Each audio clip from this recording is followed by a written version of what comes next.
고린도전서 3장 말씀 우리가 함께 읽었습니다.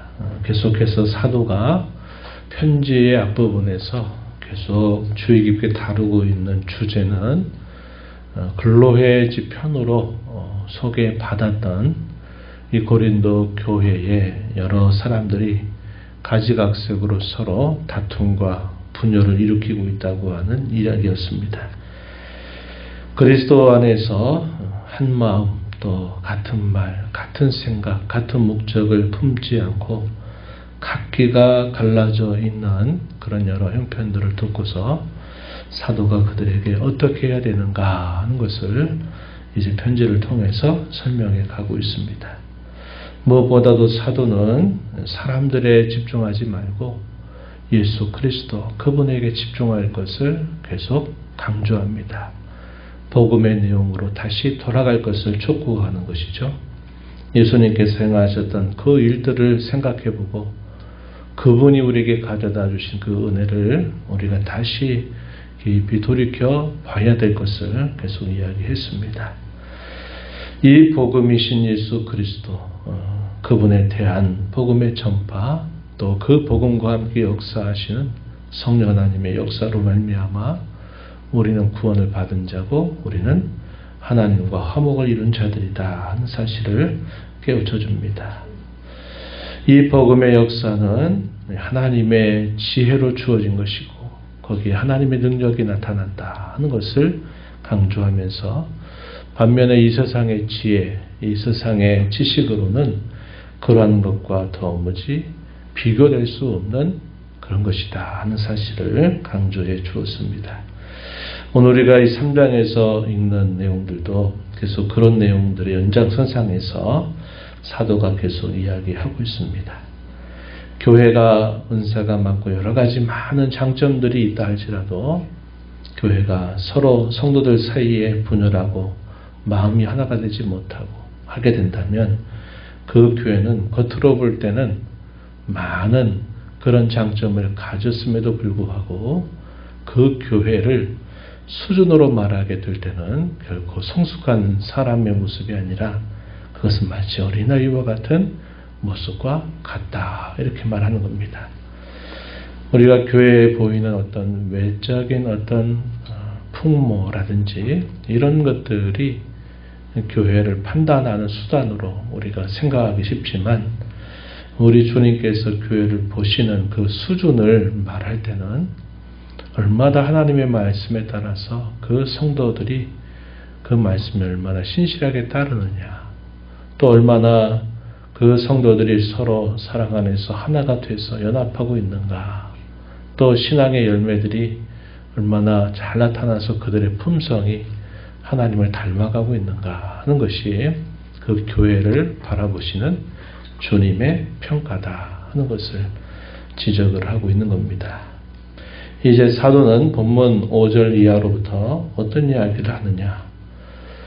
당시 성도들이 나는 누가 더 좋다. 나는 누구에게서 더 많은 걸 배웠다. 내게 있어서 선생님은 이분이다. 이렇게 말하면서 바울이나 아볼로나 게바나 이렇게 지도자들을 앞세우고서 그들이 서로 분열을 일으키고 있는데 이 지도자들이 고유하게 맞는 역할이 무엇인가를 쭉 설명하고 있다는 겁니다. 이에 대한 인식은 오늘날 우리가 하나님을 섬겨가고 이 땅에서 교회를 이루어가는 일에 있어서도 굉장히 중요한 교훈을 우리에게 건네줍니다. 왜냐하니까 대부분이 성도들이 되게 자신들에게 큰 영향을 주는 분들이 자신들을 가르치고 또 그들을 위해서 기도하고 애썼던 이들에 대한 생각들이 많기 때문에 그렇습니다. 그러다 보니까 이 사람들에 대한 집중이 많아지고 나중에는 그것이 어떻게 발전이 되냐면 그분밖에 없다. 그분이 있어야만 된다. 그분이 정말 중요하다. 이런 쪽으로 하다 보니까 누가 더 좋네, 누가 더 못하네 하는 것들로 결국 성도들의 마음이 하나가 되지 못한다는 겁니다. 교회가 이렇게 앞선 세대가 수고하고 또 목회자가 떠나가고 난 그 다음에 후임자가 왔을 때 성도들도 어렵잖아요. 많은 시간이 굉장히 필요하게 됩니다. 앞선 지도자, 또 그 뒤를 따르는 지도자, 이런 것 사이에서 많은 이런 소모적인 그런 갈등들, 이런 것들이 많이 일어나게 된다는 겁니다. 그것이 바른 교훈에 근거하고 있다면야 우리가 심도 있게 잘 생각해 봐야 되지만, 그 사역자들이 갖고 있는 그 고유하고 다양할 수 있는 것들을 가지고서 그 사역자에 대해서 뭐가 어떻네 이렇게 말하는 것은 결국은 교회의 하나됨을 깨치는 저해하는 행위가 된다 하는 것을 보여주고 있다는 겁니다. 우리가 그런 면들을 참 많이 겪어요. 특별히 이렇게 이민 교회라든지 또 외국에 있는 한인 교회나 이런 교회들은 더욱더 이게 심합니다. 그래가지고 누구 아니면 안 된다, 그분만이 있어야 된다, 이런 식이 되다 보니까 굉장히 자기 주장이 강하고, 결국 자기 주장이 강한 것만큼 하나됨을 이루기가 그렇게 어려워진다 하는 겁니다. 이런 면들이 우리가 신앙생활하면서 늘 조심해야 될 것이고, 우리가 바라봐야 되는 중요한 관점은 얼마나 하나님의 말씀을 순전하고 바르게 그 말씀을 전하려고 하느냐, 또 그 말씀을 얼마나 잘 드러내느냐 하는 것이 중요한 기준선이 되어야 된다 하는 겁니다. 이 바울 사도가 그 이야기를 하고 있다는 겁니다. 성도들은 지도자들을 중심으로 갈라져 있죠. 아볼로가 최고다, 바울이 최고다, 베드로가 최고다, 이렇게 갈라져 있어요. 그런데 바울 사도가 뭐라고 말하냐면, 이 모든 사람들은 5절에 보면 주님께서 너희로 하여금 믿게 한 사역자들이다. 주님이 세우신 사역자들이다, 이렇게 말합니다. 9절로 가면 뭐라고 표현했냐면 하나님의 동역자들이다 하는 겁니다. 하나님이 그의 사랑하는 자녀들을 위해서 동역자들로 세운 그런 사람들이다, 이렇게 소개를 했어요. 이들의 목적은 하나다는 겁니다. 그 목적은 뭐냐? 성도들을 잘 섬기고 성도들을 주의 몸된 교회로 잘 세우는 일이 목적이라는 겁니다. 이 목적에 있어서는 그 어느 누구도 달라서는 안 된다는 거죠. 9절에 보면 하나님의 밭, 하나님의 집을 일구고 세우는 일을 맡은 자들이다, 이렇게 말했습니다. 임무가 다를 수 있다는 거죠. 5절에 보면 뭐라고 말하냐면 주께서 각각 주신 대로 다를 수 있다는 거예요. 바울과 아볼로를 비교하면서 말합니다. 바울 사도는 우리가 아는 바와 같이 이 고린도 지방에 1년 반 정도 동안 머물면서 그곳에 계속 복음을 전하게 돼요. 그래서 이 복음의 처음 시작을 위해서 수고한 사람이죠. 그래서 뭐라고 비유했느냐? 나는 심은 사람과 같다. 내 역할은 심는 일을 한 것이다, 이렇게 말했고, 바울 사도 이후에 아볼로가 이 고린도 교회를 와서 목회를 할 때 아볼로 역할은 뭐냐? 이제 심었기 때문에 계속 물을 줘서 조금씩 자라게 하는 역할들을 아볼로는 했다는 겁니다. 그래서 목적은 하나이지만 사도가 감당했던 역할과 아볼로가 감당했던 역할에 있어서의 다른 차이가 있다는 겁니다. 그리고 또 10절에 가서 뭐라고 표현했냐면 바울 사도를 자신을 표현하기를 내가 지혜로운 건축자와 같이 털을 닦아 두었다, 이렇게 말합니다. 복음을 처음 전했던 그 자신의 모습을 털을 닦아둔 것으로 표현했어요. 그리고 그럼 다른 사람들, 아볼로를 비롯해서 다른 사역자들은 누구냐 보면 10절에 보니까 그 위에 세우는 역할을 감당했던 사람들이다, 이렇게 표현을 했습니다. 그러나 이런 모든 다른 임무에도 불구하고 결국 교회를 자라게 하시는 분이 누구냐? 곧 하나님이시다, 이렇게 표현했습니다. 하나님은 자라게 하시고서 또 그 하나님께서는 그 일의 결과가 어떠한가를 밝혀주시고 그 결과에 대해서 하나님은 심판하시는 분이시다 하는 사실을 이야기해 줍니다. 하나님은 잘하게 하시고 하나님은 그 일, 오늘 본문에 보면 공적이라고 표현했어요. 공적을 밝혀주시고 그에 대하여 심판을 행하시는 분, 상을 주시거나 또 벌을 주시는 역할을 하시는 분은 하나님이시다. 그래서 하나님과 이 복음의 사역자들과 성도들의 관계를 정확하게 짚어주고 있다는 겁니다. 두 가지 비유를 들었어요. 하나는 농사의 비유입니다. 또 하나는 건물을 짓는 건축의 비유를 사용했습니다. 어떻게 표현했느냐? 농사의 비유를 통해서는 자라게 하시는 분이 하나님이시고 심고 물을 주는 이가 사역자들이고 그것을 그 밭이 하나님의 밭이 뭐냐? 교회 혹은 성도들이다. 이렇게 비유를 했습니다. 건물을 짓는 건축의 비유에서는 또 어떻게 빗대어서 말했냐면 공적을 밝히고 심판하시는 분이 하나님이시다. 13절에 그렇게 말하고 사역자들은 어떤 역할이냐? 터를 닦고 그 터 위에 세우는 일을 하는 사람들이다. 그럼 성도는 뭐냐?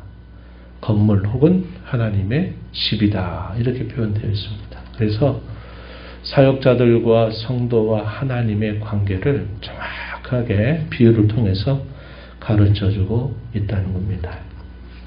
여기서 우리가 또 한 가지 좀 더 살펴보게 되는 내용이 뭐냐면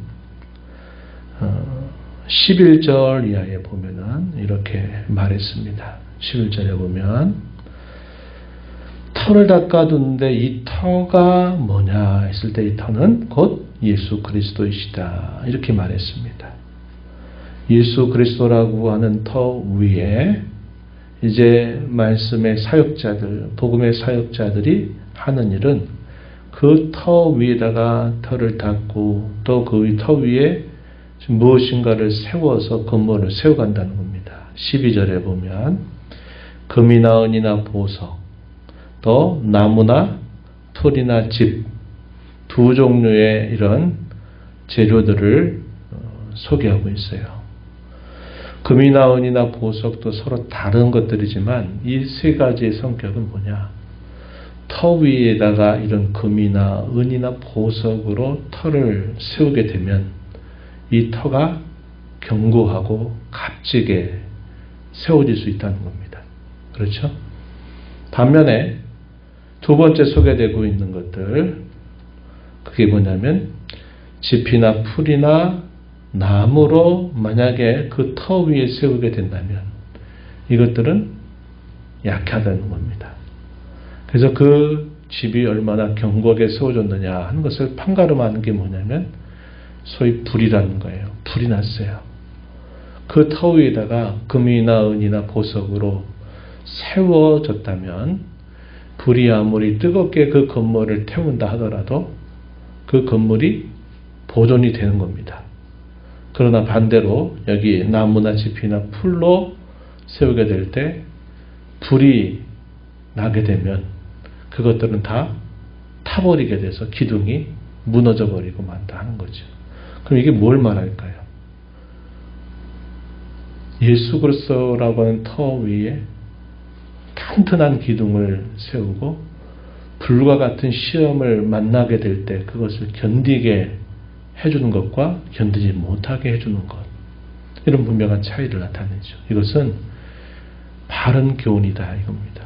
금이나 은이나 보석은 바른 교훈을 말해요. 하나님의 말씀을 올바르게 기초로 해서 세워지는 그 집은 불과 같은 시험을 만나게 되더라도 지킬 수 있어요.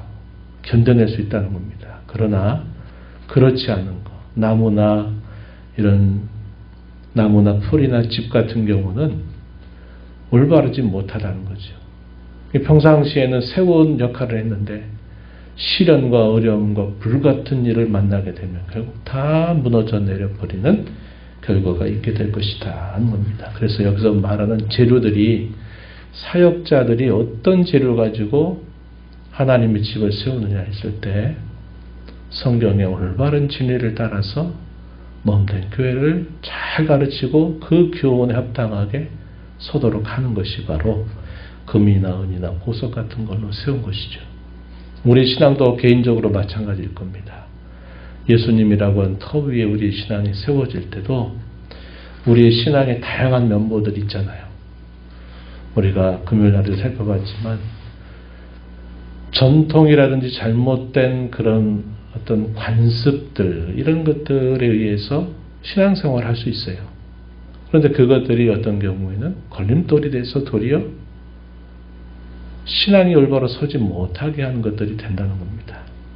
너희가 사람의 교훈으로 하나님의 계명을 폐한다라고 예수님께서 당시 종교 지도자들을 호되게 책망하셨던 이야기를 우리가 떠올려 보게 돼요. 그래서 교회 생활을 하다 보면 각각의 성도들이 그 신앙의 면모들이 나타나잖아요. 어떤 사람은 보이는 면들에 치중하는 사람이 있고 어떤 사람은 어떤 일 자체에 빠져드는 사람이 있고 다양한 사람들이 있어요. 그럴 때 가장 중요한 것이 뭐냐면 올바른 말씀을 통해서 그 신앙이 세워져야 시련과 고난과 역경을 만날 때도 그것을 견뎌내게 되지, 그렇지 않게 될 때는 그런 시험 같은 것들을 만날 때 푹푹 쓰러져 버리는 일들이 생겨나게 된다 하는 것을 우리가 알게 됩니다. 우리 개인의 신앙도 말씀 위에 올바른 말씀의 교훈의 경고에 서야 되고 주의 몸된 교회도 바른 진리의 교훈에 굳게 서야 불과 같은 시험을 능히 이겨낸다 하는 것을 가르쳐주고 있다는 겁니다. 바울 사도가 이걸 말해요. 그들이 하도 누가 낫네 하니까 바울이나 아볼로나 게바나 다 우리는 하나님의 동역자들이고 우리에게 각각에 맡겨준 역할이 조금씩 차이가 있긴 하더라도 우리 모든 사역자들은 하나님의 집을 세우기 위해서 주의 몸된 교회를 위해서 세우기 위해서 동일한 목적을 위하여 수고하는 이들이다. 그러니 지도자들을 빌미 삼아서 앞세워서 누가 더 낫네 누가 더 못하네 하는 식으로 생각하면서 분열하지 말고 하나를 이루라. 신앙을 더 올바른 교훈 위에 바르게 세우는 일에 힘을 기울여라 하는 것을 교훈해주고 있다는 겁니다. 오늘 우리가 이 말씀을 통해서 우리가 함께 이루어가는 교회가 이러한 바른 진리의 교훈을 사모하고 이 바른 진리의 교훈 위에 견고하게 서도록 우리가 기도하고 힘써야 되겠습니다. 뿐만 아니라 우리 성도 각 개인들이 우리의 신앙을 어떻게 세워야 되느냐 할 때 여러 많은 관습이나 습관이나 교회 생활이라고 하는 것에 익숙해지는 것보다 더 중요한 것은 하나님의 말씀을 통해서 각자의 신앙이 그 말씀을 중심으로 견고하게 세워져야 된다 하는 것을 우리가 배우게 됩니다. 이러한 교회, 이러한 성도가 되는 우리 모두가 되기를 축복합니다. 하나님 아버지 감사합니다. 이 새벽 시간에도 저희들을 깨워주셔서 복된 주일 또 저희들을 주께로 인도하시며 찬양과 경배를 드리게 하시고 오늘도 말씀하신 하나님 앞에 저희들을 세워주신 것을 감사합니다. 사람들을 중심으로 누가 더 우월하네 누가 더 못하네 하는 식으로 서로 분열하고 영적인 교만에 빠져 있었던 교회를 향해서 모든 말씀의 사역자들은 같은 목적을 가진 하나님의 동역자들이고 하나님께서 각각 고유한 역할들을 따라서 세운 그러한 종들임을 분명하게 밝히면서 무엇보다도 교회는 바른 진리의 교훈 위에 서야 되고 각 성도 또한 올바른 말씀 위에 잘 세워져야 불과 같은 시험 속에서도 그것을 견뎌내고 이겨낼 수 있다는 사실을 깨우쳐 줍니다. 오늘 저희의 신앙도 또 저희가 함께 이루는 몸된 주님의 교회도 이 올바른 진리의 교훈 위에 견고하게 하나님의 집을 세워가는 저희들이 되도록 은혜 베풀어 주옵소서. 주 앞에 나와 기도하는 모든 심령들의 간구를 기비를 주고 응답해 주시기를 바라며 예수님 이름으로 기도하옵나이다. 아멘.